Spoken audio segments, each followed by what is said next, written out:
L'Angleterre, dont je reviens, c'est assez terrible pour moi, le résultat. Nous avons la confirmation que rien n'est sûr. Le Canada, nous avons ce fameux film qui tourne de Gazland. Certains peuvent peut-être dire que c'est pas vrai, mais alors là, je lance un appel. Si le film n'est pas vrai, Gazland, j'invite tous les gens qui ne l'ont pas vu à le voir. Je pose une question, moi. Pourquoi est-ce que ce film n'est pas attaqué par tous les pétroliers de la Terre? Pourquoi ce film ne fait pas déjà l'objet d'un nombre de procédures judiciaires importantes du fait qu'il annonce très clairement que quand on fait un forage de gaz de schiste à côté d'habitations, on se retrouve avec des flammes de ton ouvre le robinet?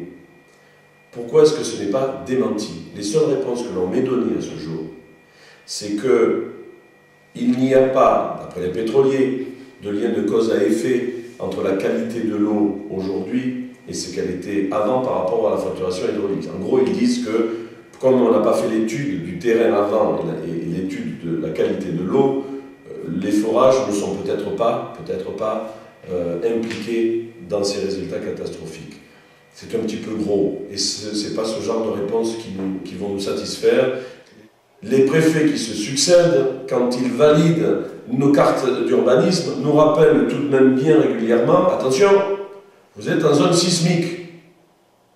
Et aujourd'hui, on est en train de nous demander de venir faire exploser à des kilomètres sous terre, sans avoir la moindre sécurité, la moindre certitude que cela ne va pas déclencher ou accélérer un processus naturel que nous craignons chaque jour, de venir faire bouger des plaques et de venir déclencher des tremblements de terre dans notre zone qui va du plateau de Valençol et peut-être même plus haut jusqu'à Monaco. On est en train de parler, ce ne sont pas des zones qui ne sont pas habitées, tout ça.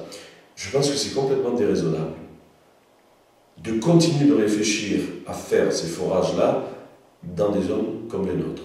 Je ne veux pas rentrer dans le dossier fracturation hydraulique, recherche de gaz au titre national, bien que le 18 mars prochain, j'ai décidé à Tourtour d'organiser un colloque qui va permettre à tous les élus de France qui sont impactés dans des permis d'explorer et d'exploiter le gaz de schiste, de venir s'informer à l'occasion de ce colloque et d'écouter 4 spécialistes de très haut niveau international, qu'ils soient géologues, sismologues, toxicologues, et qui connaissent, eux, par cœur, les produits chimiques qui sont utilisés pour faire la fracturation hydraulique, qui connaissent particulièrement bien les résultats et les inquiétudes au niveau du sol, et qui vont venir l'expliquer tout à fait naturellement, sans parti pris, aux élus de notre département et même des autres, des risques encourus par leur commune pour réaliser ce genre de... Je pense que ça va être très très intéressant parce que dans le département du Var, depuis environ 4 semaines maintenant, j'ai personnellement d'abord écrit à chacun des maires. Nous nous sommes regroupés parce que je ne peux plus le faire tout seul, ce travail-là, il devient vraiment très important. On s'est regroupés en collectif d'élus.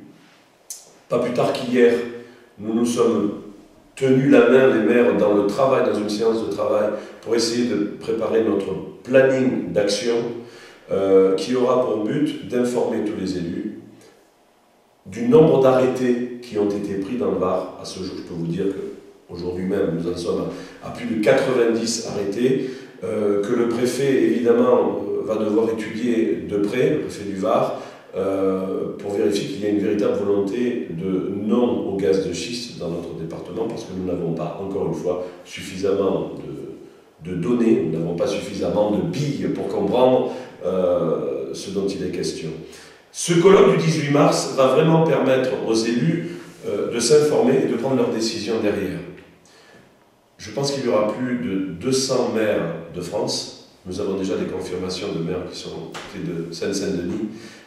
Certains viennent de Suisse, même des pays étrangers, de Savoie, d'Ardèche, de Alpes-de-Haute-Provence, Alpes-Maritimes, du Var. Et la seule action que je suis en train de mener forte en ce moment, c'est de bien faire attention que dans le cadre de ce colloque, ou tout autant que dans le cadre de toutes les réunions anti-gaz de schiste qui sont organisées par les collectifs régionalement, ne soient pas utilisés les termes politiques. ou les guerres politiques. Je pense que si on veut aboutir dans une sauvegarde de notre territoire à ce sujet, il est impératif que tous les représentants politiques de notre secteur ne parlent pas de leurs actions politiques. C'est la raison pour laquelle j'ai invité tout le monde. J'ai invité les représentants de tous les partis politiques de notre département à assister à ce colloque. J'ai invité tous les candidats aux élections législatives dont je fais part d'ailleurs pour ces prochaines élections au mois de juin. Tous les candidats, je le souhaite, seront présents et auront, en sortant de ce colloque, je le souhaite, la même idée que moi sur ce dossier-là, c'est-à-dire de dire on peut peut-être se disputer un peu politiquement sur la façon de gérer notre région, mais sur ce sujet-là, je pense qu'il faut tous qu'on se donne la main. Il n'est plus question de carrière politique, d'objectifs ou d'ambition, il est question en ce moment de nos petits-enfants. Et je crois que là, au moins, sur ce genre d'action, il faut vraiment qu'on se donne la main dans ce genre de projet.